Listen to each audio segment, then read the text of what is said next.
அதிசயங்கள் செய்கிறவர் நம் அருகில் இருக்கிறார்.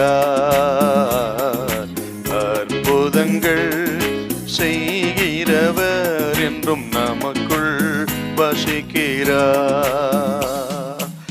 உபாகம் 26:8-9. எங்களை பலத்த கையினாலும் ஓங்கிய புயத்தினாலும் மகா பயங்கரினாலும் அடையாளங்களினாலும் அற்புதங்களினாலும் எகிப்திலிருந்து புறப்பட பண்ணி எங்களை இவ்விடத்துக்கு அழைத்து வந்து பாலும் தேனும் ஓடுகிற தேசமாகிய இந்த தேசத்தை எங்களுக்கு கொடுத்தார். அப்புறம் சொல்லிட்டு உபாகம் 4:34 அதை மறக்காதீங்கப்பா. ஆண்டவர் கரம் அத்தனை அற்புதமான கரம், சாதாரணமான கரம் அல்ல.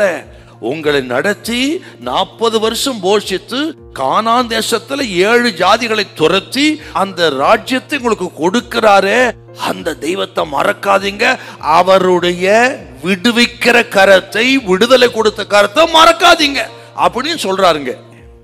இன்றைக்கு ஆண்டவர் சொல்றாரு, எப்படியெல்லாம் நடத்தினார்.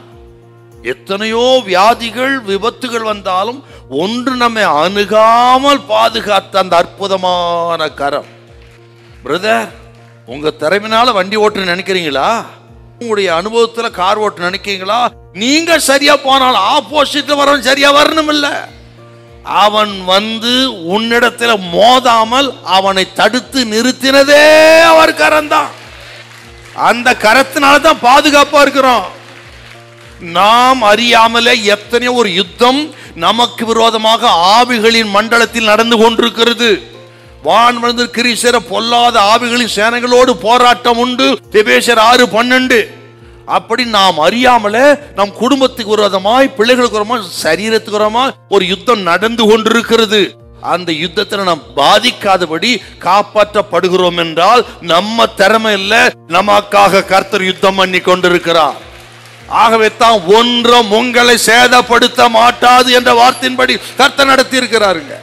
லூக்கா 10:19 கர்த்தர் சொல்றார், சில குடும்பங்களுக்கு விரோதமா சாத்தான் போராடி கொண்டிருக்கிறார். சில தேவ பிள்ளைகளுக்கு விரோதமாக, வியாபாரத்துக்கு வேலைக்கு விரோதமாக, சரித்திரமா சாத்தான் பில்லி சூனிய கட்டுகள் மந்திரவாதத்தினால பாதிக்கலாம் என்று இதெல்லாம் நடந்து கொண்டிருக்கிறது. ஆனா கர்த்தர் சொல்கிறார், நீங்கள் சர்ப்பங்களை எடுப்பீர்கள், தேள்களை மிதிப்பீர்கள், சாவுக்கு ஏதுவான குடித்தாலும் சேதம் அணுகாது, ஒன்று உங்களை சேதப்படுத்த மாட்டாது.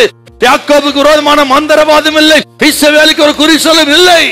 உன்னையோ உன் பிள்ளைகளையோ உன் சரீரத்தை, குடும்பத்தை, வேலையை, வியாபாரத்தை பில்லி சூனிய கட்டுகள் அழிக்க முடியாது, சாத்தான் அழிக்க முடியாது. நமக்காக யுத்தம் பண்ணுகிற கர்த்தர் நம்மோடு இருக்கிறார். அவர் நம்மை விடுவிக்கிறவர். அவர் உன்னை கைவிட மாட்டார். ஹல்லேலூயா, ஹல்லேலூயா.